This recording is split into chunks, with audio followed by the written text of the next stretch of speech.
The challenges posed by the coronavirus pandemic to education forces us to ask ourselves this question. Are there any merits of online learning over traditional classroom-based learning in South African township schools? We begin the argument with the positive side. President Mangope Technical High School in Rustenburg has been involved in the Nokia MOMEDS project since it began in 2009. Educators Beverly and Walter work together to integrate the use of MOMEDS in their teaching. Working with classes of over 50 learners, the MOMEDS project has helped them to enhance their teaching and support learners beyond the boundaries of the textbook and the classroom. Morning, class. There was a change in the way we taught maths because they put mathematics and technology together. It becomes more exciting, unlike when you use the old style of using a textbook alone. Good morning, class. How are you? When I first started being introduced to this thing of moments, I was a little bit scared because I just saw the whole thing as a monster because I was clueless about the technology. But at least I had a phone. I knew how to operate my phone. As a former student of President Mangope Technical High School, I can attest to the fact that the Nokia MOMEDS project worked incredibly well. However, one has to take into account the fact that the school was relatively well-resourced compared to other schools in the vicinity.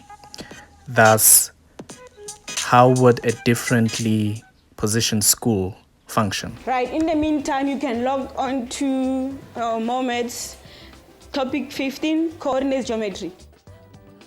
In some cases, I use it as an introduction just to check if learners can think for themselves. Just ask them, go to this topic, read the theory, do the examples without me having to do all sorts of things like telling them and explaining to them.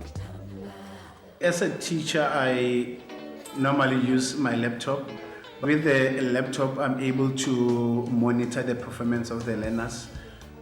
How many times do they get into moments and whether they are doing it. I can also send their messages from my laptop to remind them with the forthcoming test.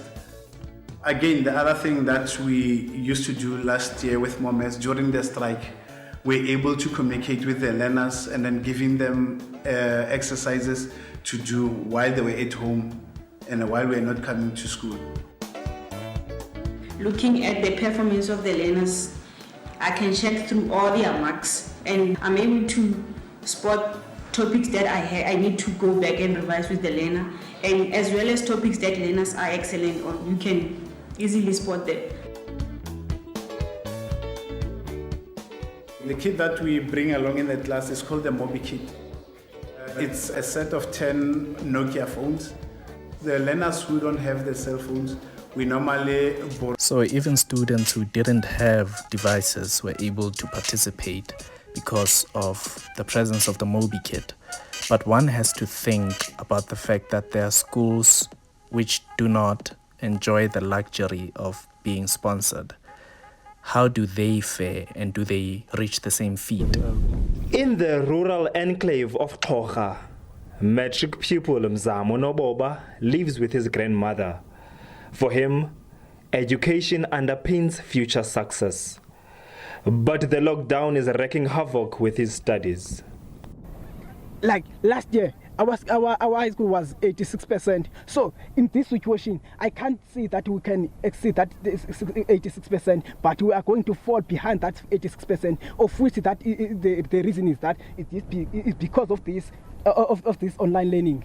That has been imposed by the government to us. So that is detrimental to us. And even as in rural areas, we don't, as I've said, that we don't have cell phones. So as we don't have cell phone, we don't have the access to information on WhatsApp, so that our teachers can give us classworks on WhatsApp. So if you are not given classwork on WhatsApp, we are not given topic to study on WhatsApp, what you are going to write on June?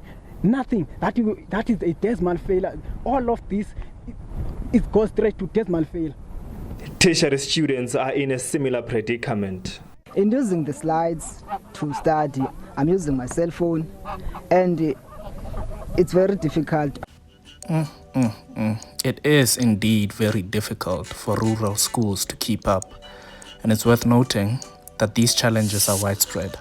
Springbokpan, a forgotten and neglected village with only a few thousand residents, and they do not have access to the internet. Matriculants here can only dream about online learning. They've been in limbo for the past 6 weeks. We can't do online studying because our network is not good.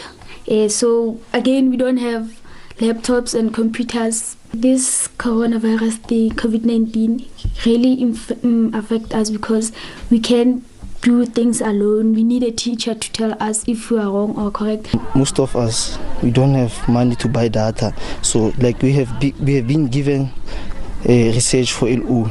Now we can't research because of network. Parents are also concerned about the learning time lost. Rural schools have their own challenges. AG Malebe also don't have resources at all. We are going to have a big challenge because on the first day of June, our children come here at school, but there is no resources at all. Provincial education authorities say catch-up programs will be followed in addition to radio and TV educational programs already introduced. At this point, pointing fingers at government isn't going to help, but we should work together. We are having a recovery plan as the Department of Education to take all the learners through the curriculum and also to catch up with all the subjects. With grade 7 and 12 learners expected back at school, there's also a concern about adherence to COVID-19 regulations. Debogo Phakedi, SABC News, Springbokpan.